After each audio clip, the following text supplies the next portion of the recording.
Blagosloven Bog naš, svakda, sada i uvek i u vekove vekova.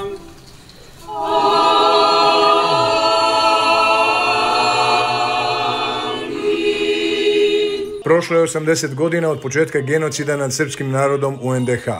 Jedan od simbola tog doba je pokolj u Glinskoj crkvi gdje su ustaše u ljeto 1941.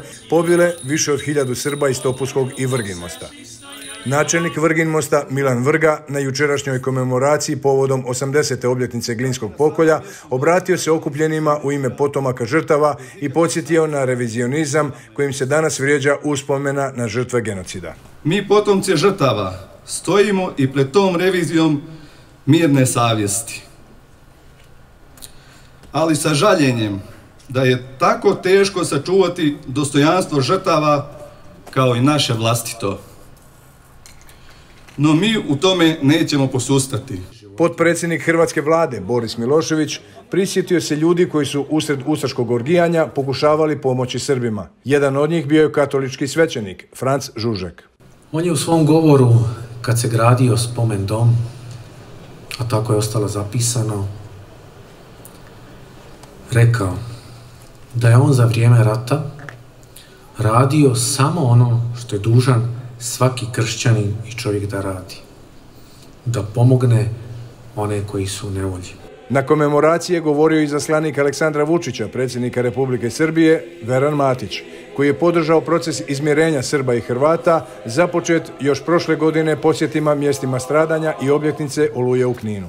Zaista je ono što je urađeno naročito u posljednjih godinu dana na uspostavljanju poverenja, uspostavljanju mostova unutar Hrvatske između srpske zajednice i Hrvatske države, nešto što je izuzetno važan iskorak i nešto što zaista ne samo da treba pozdraviti, nego i podržavati na najaktivniji mogući način.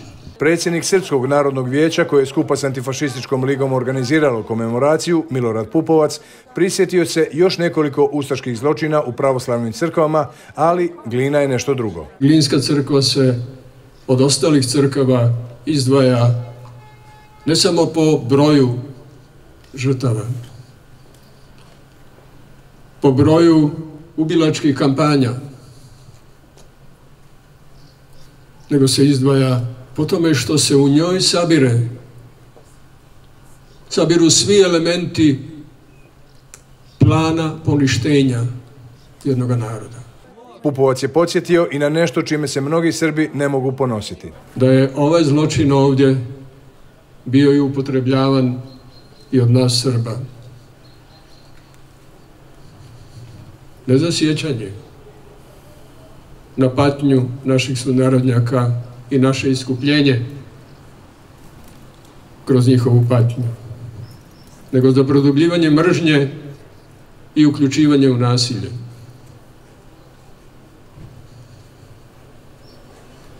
Bilo je takvih politika tokom 90-ih. U ime Antifašističke lige Vesna Tešelić je pozvala na priznavanje patnji žrtvama svih ratova. Vrijeme je da pronađemo način da priznajemo patnju jedni drugima. Veliki je zalog prošlogodišnjih koraka učinjenih na obilježavanju godišnjice Oluje u Kninu i riječima koje je tad rekao premijer. Veliki je zalog u riječima koje su rečene u Varivodama i koje su rečene u Gruborima i od strane ovdje danas prisutnog potpredsjednika vlade Borisa Miloševića. Komemoracija je održana na mjestu na kojem je stajala crkva u kojoj se zločin dogodio.